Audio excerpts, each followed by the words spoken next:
Welcome to the first episode of the Thanks for Rolling podcast. We're here at the brand new studio at 10th Planet Springfield. I'm Pat Campanola here with my co-host Jeff Pallone. And I think today to intro our podcast, we're going to do a little interview of each other. Yep, we'll figure we set the tone. We can't bring other people in to interview them without having any information about ourselves, right? Yeah, I mean, we're the unknown guys at this point, so I think it's a good idea to set the tone a little bit here. Everyone can learn a little bit about our background and go from there. I guess to start, we know each other from training jiu-jitsu, so our idea here is the podcast is probably going to rotate mostly through jiu-jitsu people, but try to get a little bit deeper into who everybody is, what they're into, and how they ended up here with us. Right. I mean, everybody's got an interesting story about why they do what they do.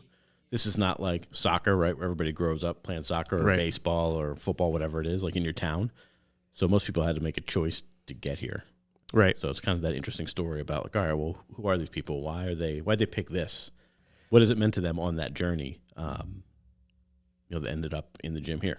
I think the story is going to vary a lot, too, between the younger crowd and the older crowd, because with the much younger crowd, we may be running into people who they do jiu-jitsu because their parents put them in it when they were a kid or they were a teenager. I mean, we have some young adults in our program that started when they were teens, but then you have the majority of us that started when we were adults under our own decisions to do so. Right.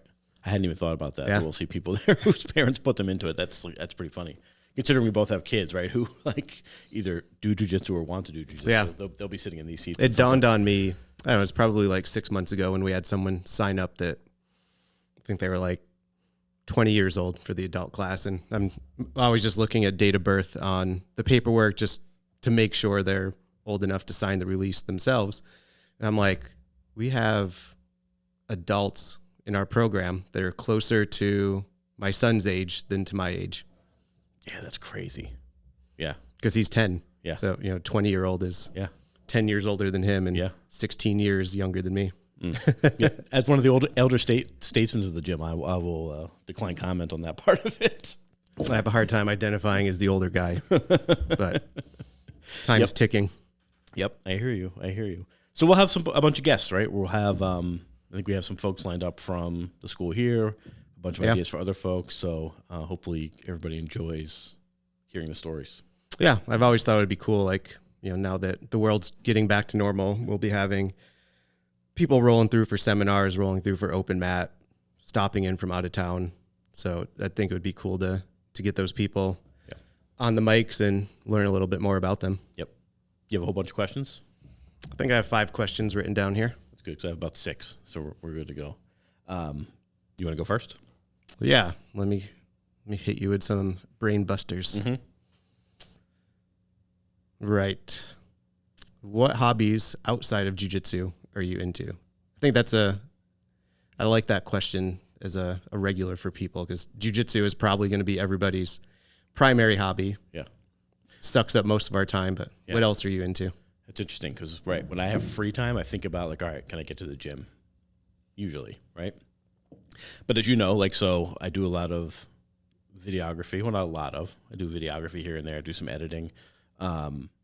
Obviously, with a young daughter, my personal time is limited. But I'm a big fan of music and movies, so I spend a lot of time kind of like poking around there, always kind of looking for new music. It's funny, I was just sitting on my computer the other day, and I was just kind of like got lost in like Apple Music, right? Like going through all the stuff and finding things. So that's always been a big passion of mine. Like when I was a kid, when I was younger, I had like 1 million CDs. Like just people used to laugh at like the number of CDs that I had. I've slowly kind of whittled them away, obviously, as like things went digital. I saw you posted a picture recently. You had your record collection in the background. Oh yeah, seems like you have a decent collection there too. Yeah, that slowly took over for a while. I haven't actually gotten many records recently, but there was a period there where like I would go and buy like 10 records at a time, right? Like just obsessed about it. So that's a big thing of mine. I definitely find that I don't have nearly as many like personal hobbies now because of like being a dad. Like, this just takes up a ton of time. Yeah. And when I can get out of the house to do stuff, it's because I'm coming here usually, right?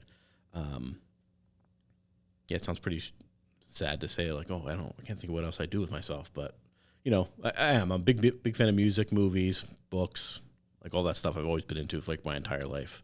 And then jiu-jitsu is the physical side of it. Yeah, well, I mean, jiu-jitsu is one of those hobbies where you kind of have to be all in.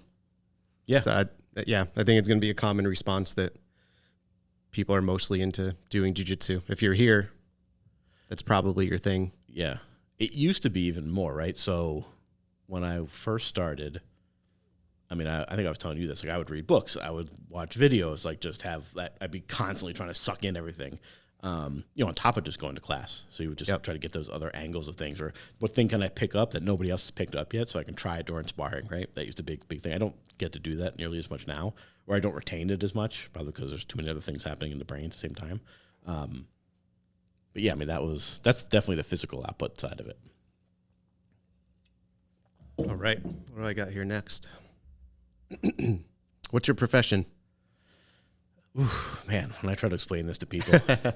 So I work for a large health insurance company, and I run a team of, well, it's a mixed team. Basically, we work in what we call provider experience. So you think about going to your doctor, right? Before I started in this company, you go to your doctor and they would give you your checkup or whatever, your physical, and then you just move on. But there's a whole other side of things that doctors do where they have to deal with like all the payers, right? So your big insurance companies. And my department looks at what's the doctor's office experience like with our company. So, how hard is it for them to get like authorizations for things to get paid? How hard is it for them to get reimbursed? What's that experience like overall? It's like, our websites suck compared to somebody else's. So I run a team of folks who are like project managers. They do like human-centered design. So we're often looking at like, we're using the example of like the Apple AirPods and a little case, right? And how the physical design of that just is intuitive. So we look at that kind of stuff because as you build a website for the doctors, you may want them to know, how easy it is for them to navigate that will reflect on, in their eyes, how easy it is to work with the company. Yeah, like all that patient portal type stuff. Exactly. Yeah, some of them are amazing. Some of them are worthless. Yep. So folks on on the broader department that I'm in, like own the whole portal that doctors go into, right? So everything that they do to get paid or look up whether or not you and I have eligibility for certain things, like we run all of that stuff too. So it's interesting. It's definitely no place I ever thought I would be. By trade, I'm a project manager, like a technical project manager.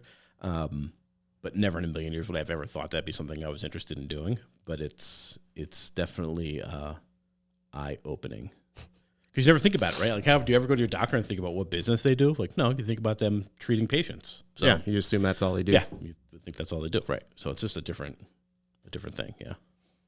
Yeah, it's interesting. I think that dynamic applies probably in most professions. You see the technical side and don't realize the business that's going on behind the scenes. Yeah, just I remember being on the phone because we have like medical directors that work for the company, right? And they're the ones who kind of deal with like, they set like direction medically. And I remember being on the phone with one of them when I first started, like one of the first weeks I was there. And I was thinking to myself, holy shit, like I had no idea they did any of this stuff, right? So it never even occurred to me. So, it's pretty cool. It's different, gives you a different angle on things. Yeah. Yeah. Cool. You had any other interesting previous professions, jobs, employers? So, not really. I mean, my work experience has not been particularly exciting. Out of school, I thought I would be like a radio DJ or like a radio or TV producer. And then I realized, well, that doesn't pay you anywhere to be on the radio. And then kind of just like stumbled into like IT. I was like a developer, a coder for a while, got into project management. I worked at Mass Mutual in Springfield for 14 years. And again, just kind of stumbled in that, right? Like my mom worked there. They were doing like training, like a training pool, I think they called it. So I got into that, ended up just being there for a long time, and then moved to my current company. But So that's pretty boring stuff. Like that's again not anything I would have ever thought I would have do with my life at all. Did you learn coding through education or kind of on the fly, on the job? On the job, yeah. I mean, I taught myself how to like code a website, right? Like an old HTML website that would look like nothing people would see today. But yeah, they taught us how to do all that other stuff. Nice. Otherwise, it's entirely over my head. Can't even comprehend how it works. Yeah, how to code. Yeah. Yeah, I couldn't do it now either at this point. That seems like so far ago. I had like a side business for a while with some friends when I lived in the Boston area where we did videography. We did a bunch of small, like independent films out there. Did some of our own projects to pay the bills. We did a lot of like weddings and bar mitzvahs and birthday parties and stuff like that. But it was terrible. Right. It was terrible. I get paid the bills, but the work not was the reason you're in the work. No, it was not creative. I mean, we tried to make it creative so that it was more than just like a bunch of dudes show up and just shoot the stuff. Right. We wanted to make it a little more interesting. But it's limited budget. Yeah, limited budget. People wanted what they wanted. It was way more of a headache than it was worth the fun side of it. And we weren't doing enough of it to make it like we're making a ton of money, so now we can go off and do like these big creative projects. It just didn't work that way. It was just enough to like pay the bills. Yeah, for just like, keep it going. Yeah. So it wasn't, and I think honestly, like that, I stopped being as interested in that. So it was an outlet for me, right? So here's all your work and then you'd have like this creative outlet. And then I found Muay Thai and Jiu Jitsu, and that became the outlet instead, right? So it totally replaced what I was getting from the other thing with Jiu Jitsu. Yeah, I can see that happening. Had similar experiences myself where all the other hobbies just get wiped off the table because to get better at jiu-jitsu, Muay Thai, whatever it is, takes time. Right. So that segues perfectly into my next question. What set you up? What led you into jiu-jitsu and I guess Muay Thai in the first place? Yeah. So I remember going to see Karate Kid in the theater and like walking around for like months afterwards, like doing like wax on, wax off and like all that shit, right? But I never took karate as a kid, never did any of that stuff as a kid. My father was a wrestling coach for a long time, but I never wrestled. Like when we moved up to Massachusetts, wasn't even an option. I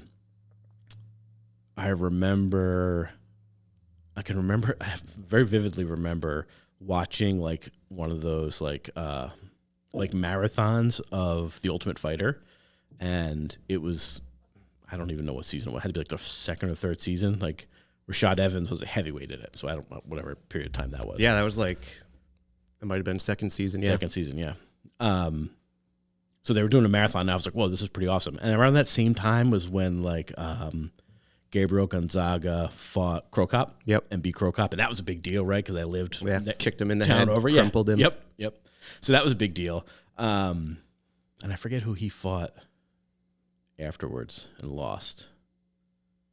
I can't remember who it was, but anyway, it was a big deal, and that kind of like piqued my interest in the UFC, and I started watching more and more of that. And this is when I was living in Western Mass at the time, and then I moved to Eastern Mass, and just like decided at one point, like, all right, I'm going to pull the trigger here and start looking around at different schools, but I never thought about jiu-jitsu at all. I was always like, well, I'd like to box or like do something like that. And then found Connor's MMA in Norwood, and I think I was telling you, it took me like, I don't know, 2 years to actually finally walk in the door, because I was always concerned, like, I was in my mid-30s at that point, I guess, and thinking, like, I'm going to walk in there, and it's going to be a bunch of all UFC fighters. Yeah, all UFC fighters, right? Like, who the hell are you? What are you doing here? Everybody's going to be like an asshole. And, of course, it wasn't like that at all. But I remember I walked in the first day and, like, walked in through, like, the waiting room and went into the gym area, and there was a bunch of dudes there, like, just messing around, like waiting before class was starting. And I like started to turn around and walk back out. And my coach at the time, Matt, came back out. He's like, can I help you? And I was like, oh yeah, I'm here for Muay Thai class. I'm here for John. And he said, well, John's not here in the morning. Come on in. And I just obviously met everybody. And there was like an older woman there and another woman. And it was like, oh, okay, well, people are normal, just like me, right? So I did Muay Thai for a couple years. And then I broke my foot. Got a leg kick checked, ended landing on his knee instead, and broke my foot and my toes. Classic. Yep. That was awesome. And then never really got like the fire back for Muay Thai again. But I remember watching the guys. There was a gi class after a Muay Thai class on like Thursdays. And I remember I'd watch those guys warm up as I was like changing or whatever. And I'd be like, what are they doing? Like, what is that over there? And one of the guys who was in my Muay Thai class started taking jiu-jitsu. And I was like, well, I guess I'll do it too. And, you know, I think I went to a morning no-gi class on a Friday and got my ass kicked and was like, okay, but this is pretty cool. Like, I was okay with the contact, right? And that's usually the first hurdle. Yeah. Are you okay with people Yeah. manhandling you? Right. And I'm pretty sure, I'm trying to think of the guys who were there, like, one's a black belt now for a couple of years. One's at least a brown belt for a couple of years. So these were like some pretty high level guys. And I remember thinking like, all right, I could do this. And then went back for like a gi class, like, you know, bought a gi shortly after and went back for a gi class. And then I was hooked. And it really like filled that void, like that creative void that was kind of missing or that I wasn't enjoying as much on like the videography side. Gave me that other thing to do outside of work. And I was hooked at that point. Right. So how many years now? Oh, God, too many to mention.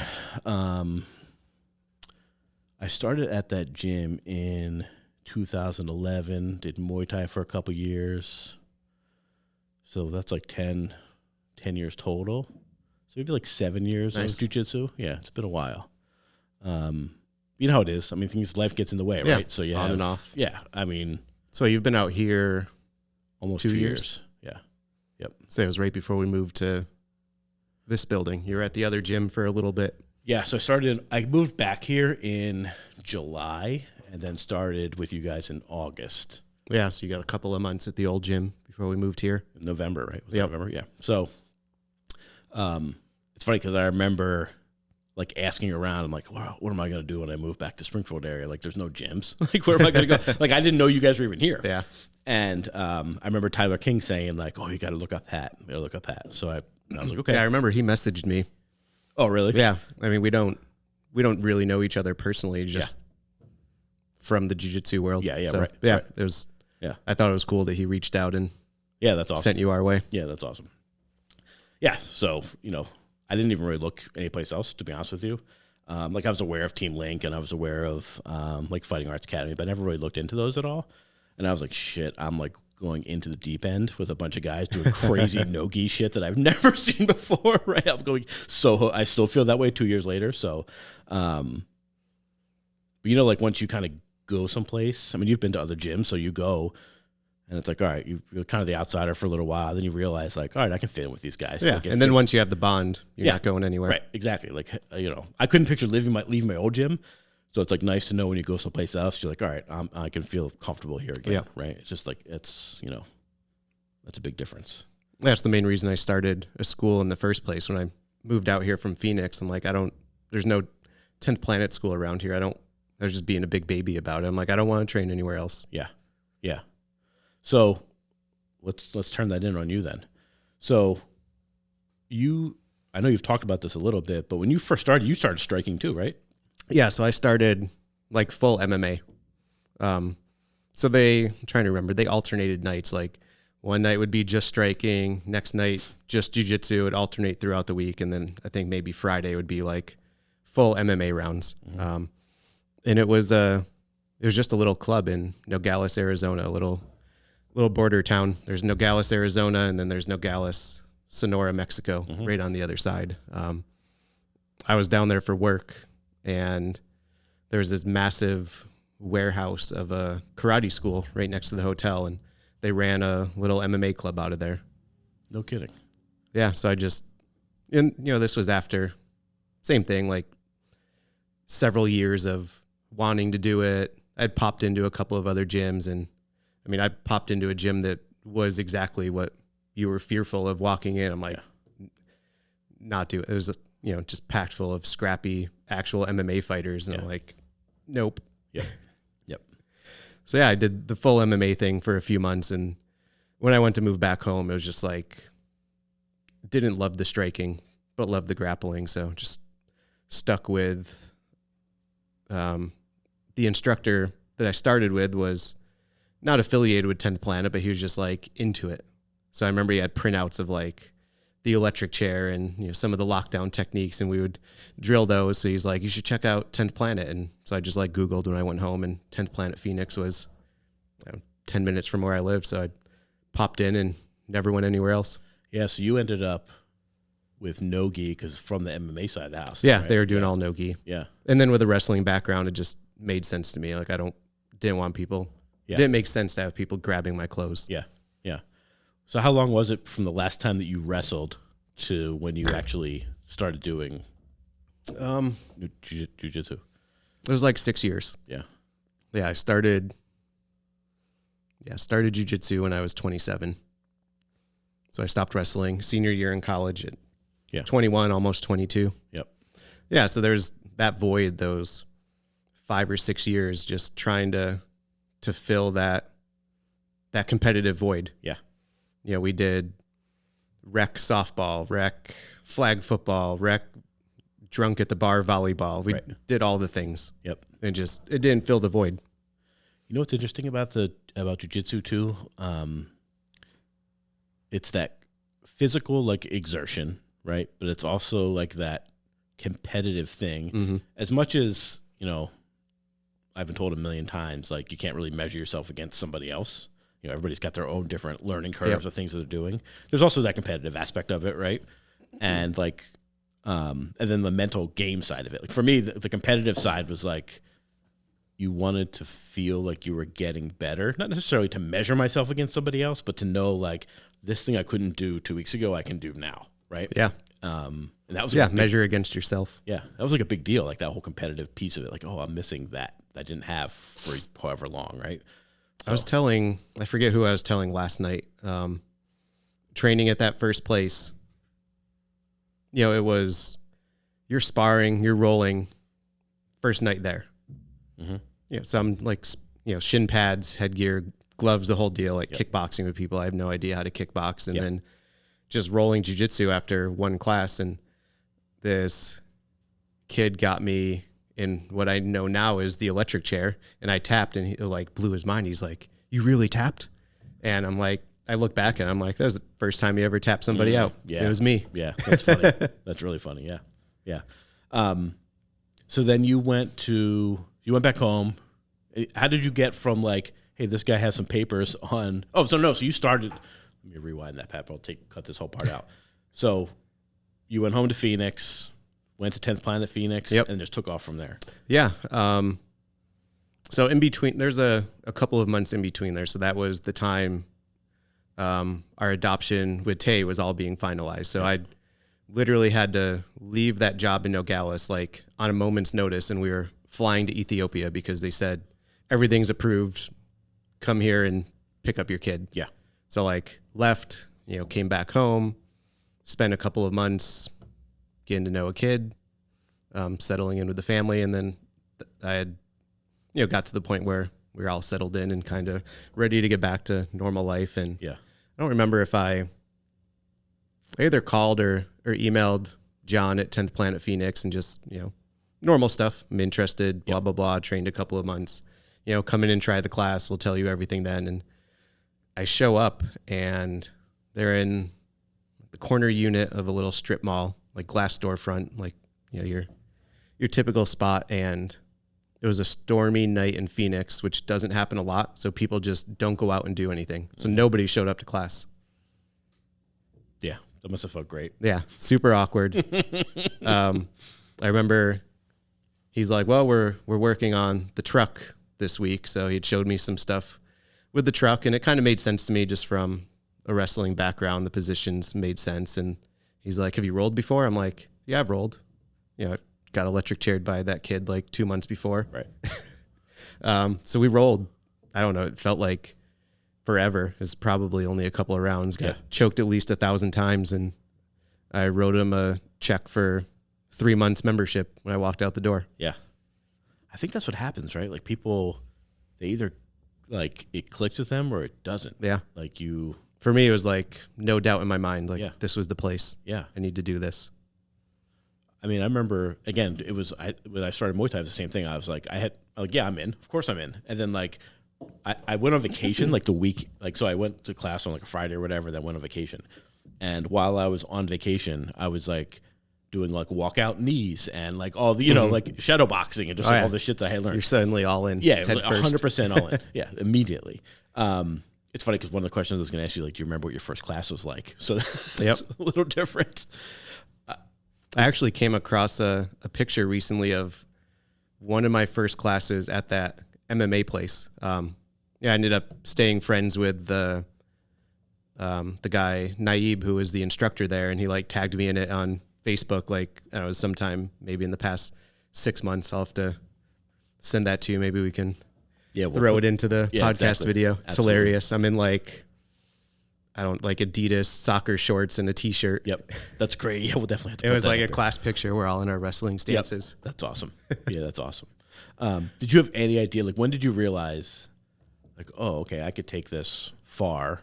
I mean, when, and then obviously the second half of that question is, when did you realize that you would, I mean, obviously it's not your primary career, but like, when did you realize it would become a bigger part of your life? I think a lot of that kind of all overlaps and kind of melts into the other. I don't know, probably, this probably happens with a lot of people. It's right around that blue belt time where you're like, okay, this is going to be my thing. Because when you start, you're looking at the blue belts, you're rolling with the blue belts, and they're just like gods. Like, you can't do anything to them. And then suddenly, you know, a year or two goes by, however long it takes you to get to that promotion, and you're like, oh, well, now I'm them. The new people feel the same way about you. So yeah, once I got my blue belt, I'm like, the decision was kind of made. Like, we're sticking with this. Didn't know it would lead to this at that point.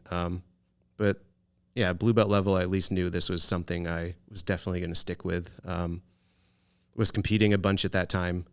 All the local, nice thing in Phoenix is, you know, it's a big metro area. So all the tournaments are just right there in Phoenix. So it's not like here we have to travel 2 hours to compete anywhere. So competing a lot, we'd travel out to LA to compete.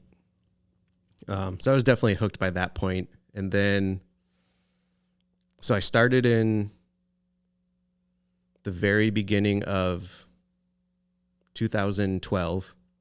And then we had plans in motion to move back here at the end of 2014. And so I had started talking,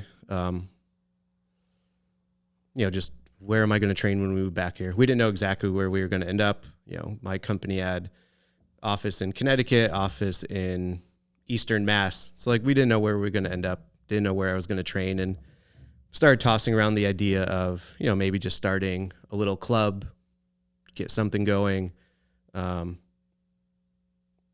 Didn't know it would quite end up where we are now. It was just, you know, try to find a group of guys that want to train the way I like to train. And it was just like one thing just kept leading to another. I found an opportunity teaching a club at WPI where I went to college. And then trying to piece everything chronologically. I got connected with Travis at Radius Martial Arts, now 10th Planet Fairfield, through some mutual friends. And we were talking a lot, so I started teaching some classes down there, and then we got them set up with their 10th Planet affiliation. So that was kind of that big step. I went from just teaching a class here and there to, you know, let's make this program happen for real. And then the next logical step was to split out and get my own place opened up. So I started teaching in Fairfield in 2016. We opened in Springfield in summer of 17. How'd you end up in Springfield? It ended up being, again, some mutual connections set us up with a really good real estate deal. So we weren't married to a specific place. I was living in Suffield, so I was like 15 minutes from Springfield. And the problem with some of the surrounding areas here, there's just not the population density to support a business like this. Like Suffield's got 15,000 people. Right. all spread out Right. farm town. So as much as I didn't want to be in Springfield, some connections got us into our first gym super, super cheap.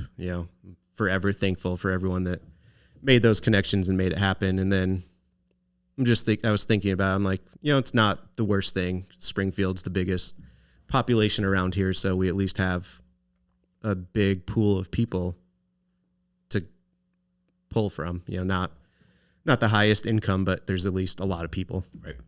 And everyone around here is kind of used to having to drive a little bit to get to where they're going. So Yep. It worked out. I think it was a good start. Yeah. When it came to having to find more space, it was just, where can I find the space for a good price that's not too far away? Right. Yeah, night and day space-wise to where we are now. Yeah, we went from just under 1,000 square feet to over 6,000. It's hard to picture like rolling in the old place now and like how tight it was, considering like how spread out we can get. Yeah. Our mat today. space here is more than twice as big as our entire room, including the bathroom at the other place. That's crazy. The mat space alone, Yep. right? That's crazy. And that's not even taking up the whole room that's out there. Yeah, that's crazy. What do you tell people when they ask about jiu-jitsu? This is always something that I always struggle with. People always say to me like, "Oh, does that mean you can knock me out?" I'm like, no, not necessarily. What? Like, what do you tell people when they ask you what it is? Yeah, it's always super awkward, right? Yeah. I don't know. I think I generally just try to find a way to weasel out of the conversation. Me too, or, yeah. Why or is turn that? it into something else. I know. Why is that? It's so weird. I do the same thing. Like I don't know. It makes me feel uncomfortable. Yeah. And I think it just comes from a lack of understanding of what jiu-jitsu is and why we do it. And I probably should do a better job at properly educating people about it. But yeah, I'm really bad with that question too. Yeah. I get that sometimes at work because, like you have new team members coming on or a new boss and they're always like, so tell us what you do in your free time. So I'm like, well, I'm a dad and I do this, I do that, I do jiu-jitsu. And everyone's like, what? I'm like, oh, okay. Yeah. So I have to explain what this is, right? Like, I remember when I was in my office in Phoenix, it was an office of like 100 people. And every time we would win like a new contract, they would have a little ice cream party in the conference room. Everyone goes in. They would like play music over the loudspeaker and we would just like follow it like sheep to the ice cream. And it was a Friday and I was cutting weight for a Naga the next day. It was weigh in the day before. So I'm one guy out of 100 sitting there not eating ice cream and all the questions of why I can't have ice cream. I'm like, well, I got to weigh in tonight. And they're like, well, it's just one ice cream. It's not going to kill you. I'm like, and then it turns into, well, what do you do? Jiu-jitsu. Oh, I had my gold belt in Taekwondo. right. Yeah, exactly. Yeah. It's fun. Yeah. Yeah. It's I'm fun. I'm horrible at all those questions. Now you're making me feel like I should be a better ambassador for jiu-jitsu and I need to prepare statements. I'm just glad that it's not just me. Like, cause when people ask me, I'm like, I think most of us react the same way. yeah. I don't know. It's weird. I never really thought about why that is, Like, but I don't want to mess with you. And you're just like, yeah. ha, ha, ha. Yeah, exactly. In fact, that just happened yesterday, I guess it was. I was in the Apple store and guys, I had like a jiu-jitsu t-shirt on and the guy said something about like not messing with me. I didn't even know what to say. I was like, Like, I had no idea what to say to him. I was like so awkward about it. I'm a walking billboard for it all the time. Right. And I'm the worst at fielding any kind of questions or comments. So funny. Yeah. Even when I go to obviously I've been injured a million times at this point. Like you go to the doctor and they're like, so how'd you do this? I'm like, well, I do a type of grappling called Brazilian Jiu-Jitsu. Like I tried to like dumb it down as much as I possibly could. And they're like, yeah, I know what that is. I'm like, oh, okay. Yeah. It's becoming much more well-known. I remember I had a jacked up wrist from jiu-jitsu and went to urgent care just to get an x-ray. He's like, oh, what did you punch? Yeah. Yeah. It's funny. I'm glad to know that it's not just me who definitely not just you. It's so funny. I have no idea. No way to explain it. Even to like my family, they have no idea. Yeah. I think I told this story before too. Like my brother-in-law, who if he listens to this will be pissed at me for telling the story, but had reached out at one point and was like, oh, I want to get into a martial art. I need something physical to do. And, what do you suggest? And I was like, why are you even asking me this? Like, I'm not going to say go do karate. Right. I'm going to tell you to do jujitsu. Because I always tell people, if you go do it, it's going to change your life. And that sounds like super cheesy, but yeah, you need to give it a chance, give it enough time. Yeah, it's just there's something different about it than anything else. And he had that same feeling where he didn't like the physical closeness of it, right? And like how that's such a big barrier for people. Yeah, that's the biggest barrier for sure. Yeah. But I remember him like he went one day and then he never like told me how it went. Like asked my sister afterwards, like, how did it go? And I don't think he wanted to Not tell his me thing. that. Yeah, he wasn't getting into it. But it definitely, I have other friends, one who may end up being a guest on this show who I told him the same thing, like, go do it. It's going to change your life. And he uses that same line. Like when he goes and does things, and talks about it, he'll tell people it'll make your life totally different than it was beforehand. So as cheesy as that sounds, I'll be interested to see how many people on the show. You need to give it some time. You're not going to, I don't know, maybe if it's just absolutely not your thing, you'll probably know after one class, but I feel like you need to give it a few months. Yeah. What do you think it teaches you? I think I'm going to go around this in a weird way. For me, it helps me with kind of holding everything together in my life. We're all busy. So we got jobs, families, bills, stress. You got all these pieces that kind of float around out there. And when I come in and train, I don't look at it as like it blocks all those things out, but just like pulls everything together. And I just feel like I'm not scattered and stretched all over the place. And then that feeling of putting myself in really bad positions, like, it sounds stupid, but just like, witnessing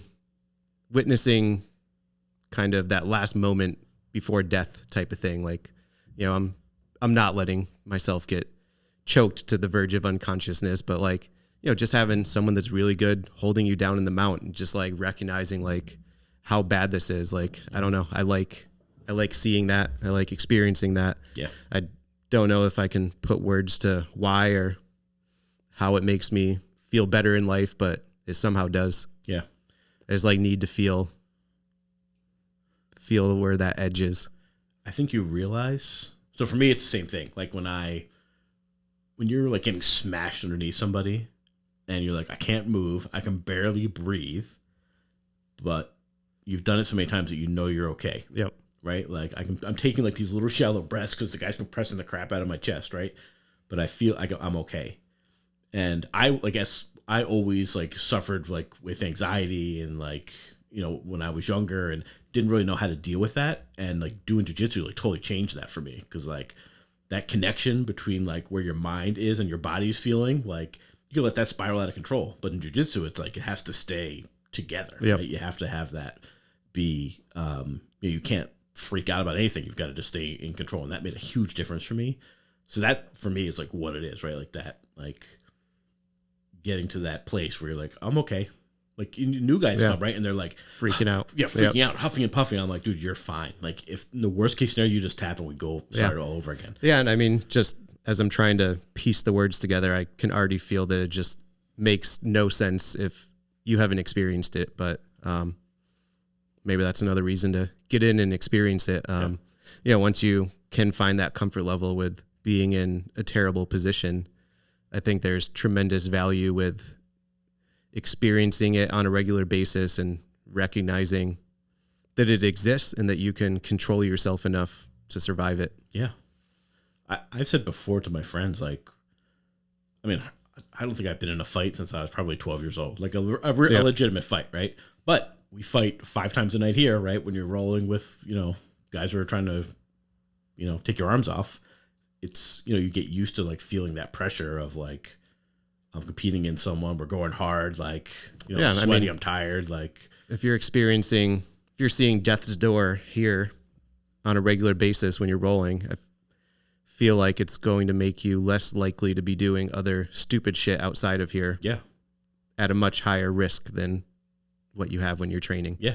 it's a very controlled scenario. Of course, there's risk and accidents can happen and crazy stuff can happen, but it's very controlled scenario versus you're out trying to fight somebody in a bar to get that rush and find out, who's tougher or where that edge is. Right. Yeah. With catastrophic potential. I have no desire to do that at all, right? Me either. Like no desire to do that whatsoever. But it's funny that you come in here and be like, all right, yeah, I'm going to fight with these 5 or 6 guys here. Yeah. We're not throwing punches at each other, but it's still, physical competition against each other, which I think we all kind of need in some respect. Yep. I think jiu-jitsu can teach you how to learn on your own. Most of us are coming into this as we're already adults, so we haven't had to really, quote unquote, sit and learn since, college at best or high school. So I think it's a great tool in relearning how to learn. Yeah. And like you were saying kind of earlier on, people spend a lot of time studying on their own outside of class, watching videos, reading. I don't know if people are reading jiu-jitsu books anymore, but when I started, I was reading jiu-jitsu books. Mm-hmm. Yep. And those are skills you can apply across the board in your life. Yeah. Yeah, I wish I did more of that now. And then no excuse of my own, right? That I don't do as much of that, but I can definitely feel the difference in like my retention of things. Again, like you guys do a lot of stuff that's very different. Like I didn't know anything about the rubber guard before I came here, right? Like that, I knew what it was, but never ever tried to apply it, let alone like the various combinations or like, like what's New York? What am I doing here? Like it's hard for me to retain that much now at this point in my life for whatever reason. Like it's much slower to learn that than it used to be. It's a lot of information getting thrown out there. Yeah. I'm envious of the young guys in the gym who are like, you guys don't know how good you have it when you can just come and train 5 days a week. Yeah, and do they're it. here 2 classes a day, Yeah. 5 days a week, and studying outside of here. Yeah, like good for you. Like stay at it, because I kick myself in the ass for not starting earlier than that. Yep. Like even wasting 2 years doing kickboxing that I could have been doing jiu-jitsu. Yeah. So.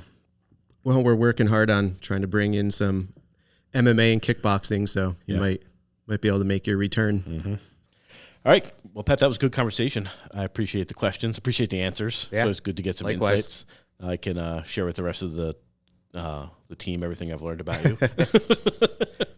And thank you guys for listening. We'll have some more guests coming by, and you'll be able to find this podcast on all of your preferred listening channels. And thanks for rolling. Thanks for rolling. All right. See you.